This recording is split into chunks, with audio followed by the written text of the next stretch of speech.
There are a lot of elements of Christianity that other religions share. For example, Christianity starts foundationally with a belief in God. Other religions have this belief in God, the monotheistic religions.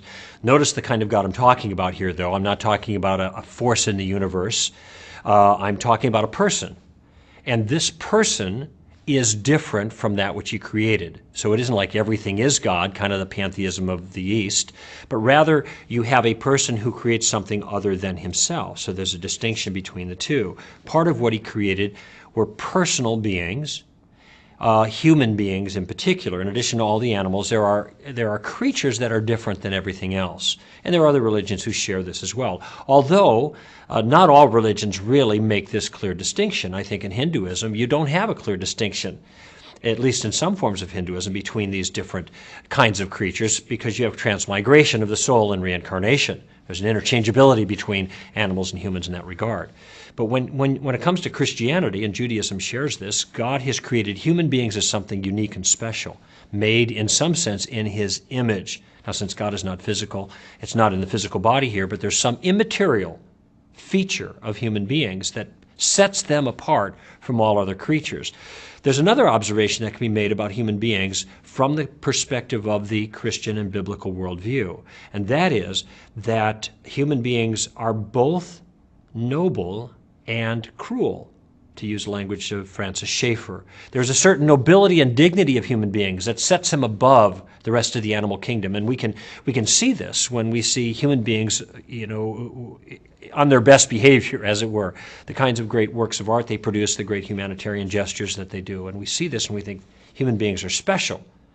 On the other hand, human beings can be terribly cruel. There's something twisted and broken about human beings. So we have this anomaly. This is a view of Christianity that is obvious in the world when we look around us. We see this contradiction almost, the goodness, the dignity, and the cruelty, the badness of human beings. And the biblical worldview helps us to make sense of this. Man was created with nobility, made in the image of God, but because of rebellion against God, something happened. Something got broken. Something got twisted. And a twisted and broken human being leads to a twisted and broken world. But there's hope. God didn't just leave it at that, though he might have. Out of love, he reached down with a rescue effort. And the rescue effort wasn't just to toss some teaching our way and hope that we would live better lives, but the effort entailed, and this is where Christianity is absolutely unique, the effort entailed God becoming a man himself to communicate in the most clear form possible his intentions and desires, and to make a sacrificial provision for pardon for man's crimes against God. And so the incarnation, people have heard this word, that's what it means, God becoming a man in Jesus. That's unique. And what Jesus did then was to take the penalty for the crimes of men upon himself so that human beings could be freed. He took the rap for their crimes against God so that those who put their trust in him then could receive the pardon that the Father offered.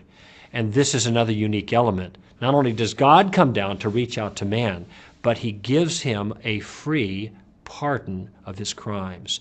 The solution to the problem is not in making man better. Okay, let's make up for past deeds gone bad. Now, that isn't going to work. The solution is grace, is an act of unmerited mercy on God's part. It is not by any moral behavior that I qualify for salvation. It is actually my sins, my crimes against God that qualify me for pardon and rescue.